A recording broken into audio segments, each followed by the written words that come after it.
दोस्तों, जहां भारत के प्रतिद्वंद्वी चीन पहले से ही 5वीं पीढ़ी के फाइटर जेट्स से लैस हो चुके हैं और अब पाकिस्तान को भी अपने 5th जनरेशन फाइटर जेट देने की योजना बना रहे हैं, ऐसे में भारत के लिए यह अत्यंत महत्वपूर्ण हो जाता है कि वह इन स्टील्थ फाइटर जेट्स का सामना कैसे करेगा। भारत का अपना 5th जनरेशन लड़ाकू विमान AMCA 2035 तक आने की उम्मीद है, लेकिन अगर इसमें देरी हुई तो यह 2040 तक भी जा सकता है। इस स्थिति में इतने लंबे समय तक भारत को इन 5th जनरेशन फाइटर जेट्स से निपटने के लिए एक प्रभावी समाधान चाहिए था। DRDO ने इस चुनौती को समझते हुए एक बड़ी उपलब्धि हासिल की है। भारत ने अपना पहला स्वदेशी रूप से विकसित वेरी हाई फ्रीक्वेंसी रडार, जिसे QRF नाम दिया गया है, तैयार कर लिया है। इसके परीक्षण चल रहे हैं और अगले 2 वर्षों के भीतर इसे सेना में शामिल कर लिया जाएगा।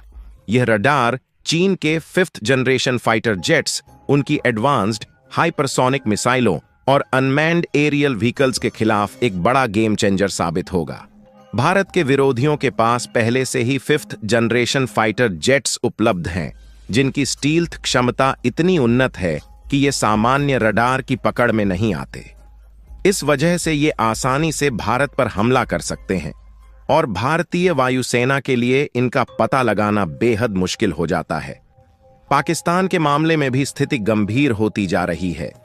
तुर्की उसे फाइटर जेट उपलब्ध कराने की योजना बना रहा है, वहीं चीन ने पहले ही अपने J-35 फाइटर जेट पाकिस्तान को देने की पुष्टि कर दी है। चीन के पास J-20 और J-35 जैसे उन्नत फाइटर जेट्स पहले से हैं और उसने अपने 6ठी पीढ़ी के फाइटर जेट का परीक्षण भी शुरू कर दिया है। दूसरी ओर भारत के पास वर्तमान में न केवल 5th जनरेशन टेक्नोलॉजी की कमी है, बल्कि सामान्य फाइटर जेट्स की संख्या भी अपेक्षित स्तर से कम है।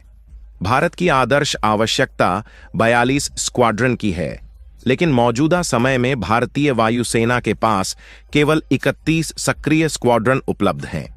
इनमें से भी कई पुराने जेट्स जैसे मिराज और मिग सेवा मुक्त होने की कगार पर हैं, जिससे यह संख्या और कम हो सकती है।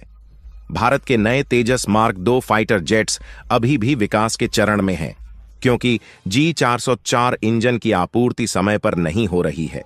इससे स्पष्ट होता है कि भारत को फाइटर जेट्स की भारी कमी का सामना करना पड़ रहा है। 5th जनरेशन फाइटर जेट्स की बात करें तो AMCA प्रोजेक्ट पर काम चल रहा है, लेकिन 2035 से पहले इसका पूरी तरह से विकसित होना मुश्किल लग रहा है। इसी वजह से हाल ही में यह चर्चा भी हो रही थी कि भारत को इस प्रोजेक्ट को तेजी से पूरा करने के लिए किसी वैश्विक साझेदार के साथ काम करना चाहिए। 5th जनरेशन फाइटर जेट्स की सबसे बड़ी ताकत यह है कि वे सामान्य रडार से बच निकलते हैं। इस चुनौती को देखते हुए भारत ने एक नई तकनीक विकसित की, वेरी हाई फ्रीक्वेंसी रडार। यह हाई फ्रीक्वेंसी रडार 400 किलोमीटर की रेंज तक काम करने में सक्षम है और इसे DRDO और भारत इलेक्ट्रॉनिक्स लिमिटेड द्वारा विकसित किया गया है। इसकी सबसे बड़ी विशेषता यह है कि यह स्टील्थ तकनीक से लैस फाइटर जेट्स को भी आसानी से डिटेक्ट कर सकता है। इस रडार का डिजाइन ऐसा है कि इसे एक ट्रक पर लगाया गया है, जिससे इसे एक स्थान से दूसरे स्थान पर आसानी से ले जाया जा सकता है।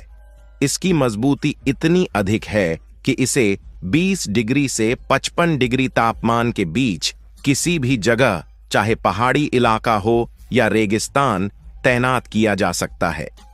वेरी हाई फ्रीक्वेंसी क्यों महत्वपूर्ण है?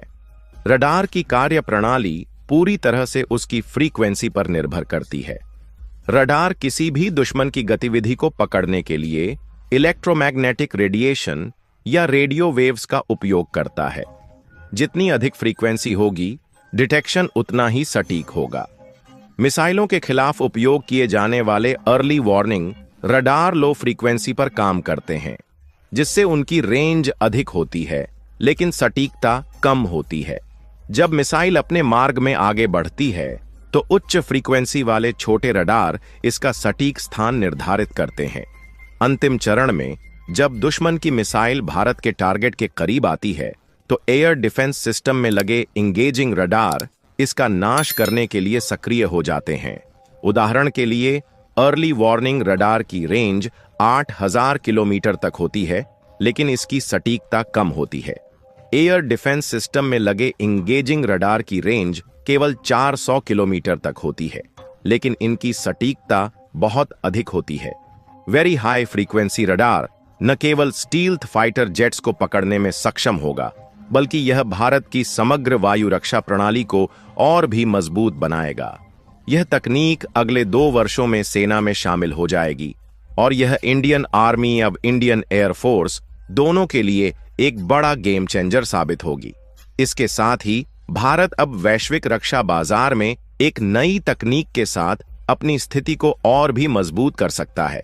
यह रडार तकनीक भारत को 5th जनरेशन फाइटर जेट्स के खिलाफ लड़ने की पूरी क्षमता देगा, जिससे चीन और पाकिस्तान की बढ़ती सैन्य शक्ति का प्रभाव सीमित किया जा सकेगा।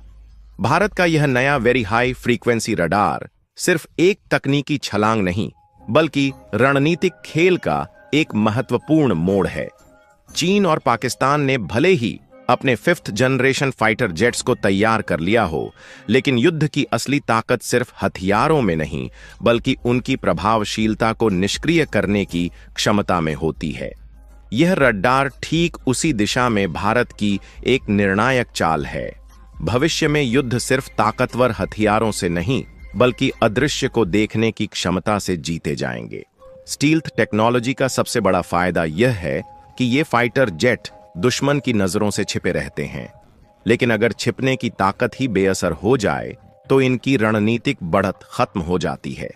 भारत का यह वेरी हाई फ्रीक्वेंसी रडार ठीक यही कर रहा है, स्टील्थ फाइटर जेट्स को अदृश्य रहने से रोक रहा है। इसका एक और बड़ा प्रभाव यह होगा कि भारत अब सिर्फ अपने 5th जनरेशन फाइटर जेट्स पर निर्भर नहीं रहेगा। AMCA भले ही 2035 या 2040 तक आए, लेकिन इस रडार के कारण भारत के पास पहले से ही स्टील्थ जेट्स को बेअसर करने की ताकत होगी। इससे भारत को समय भी मिलेगा और दबाव भी कम होगा, जिससे वह अपने 5th जनरेशन फाइटर जेट्स को ज्यादा मजबूती और एडवांस टेक्नोलॉजी के साथ तैयार कर सकेगा। यह भी संभव है कि भविष्य में भारत इस टेक्नोलॉजी को निर्यात करना शुरू करे। कई देश जो स्टील्थ फाइटर जेट्स के खतरे से जूझ रहे हैं, वे इस रडार को खरीदने के लिए आगे आ सकते हैं। इससे भारत सिर्फ एक डिफेंस इंपोर्टर नहीं, बल्कि एक डिफेंस एक्सपोर्टर के रूप में उभर सकता है। एक और दिलचस्प पहलू यह है कि भारत इस रडार के जरिए एक मनोवैज्ञानिक बढ़त भी हासिल कर सकता है। चीन और पाकिस्तान के लिए उनकी स्टील्थ तकनीक एक बड़ी ताकत रही है, लेकिन अगर भारत ने इसे बेअसर कर दिया तो उन्हें अपनी रणनीति पूरी तरह से बदलनी होगी। इससे उनका आत्मविश्वास कमजोर होगा और भारत को एक रणनीतिक बढ़त मिलेगी। अगर भारत इस तकनीक को और विकसित करता रहा तो यह भविष्य में हाइपरसोनिक मिसाइलों की पहचान करने में भी सक्षम हो सकता है। हाइपरसोनिक वेपन्स अगली पीढ़ी का सबसे बड़ा खतरा है, लेकिन यह रडार भारत के लिए इस खतरे को भी कम कर सकता है।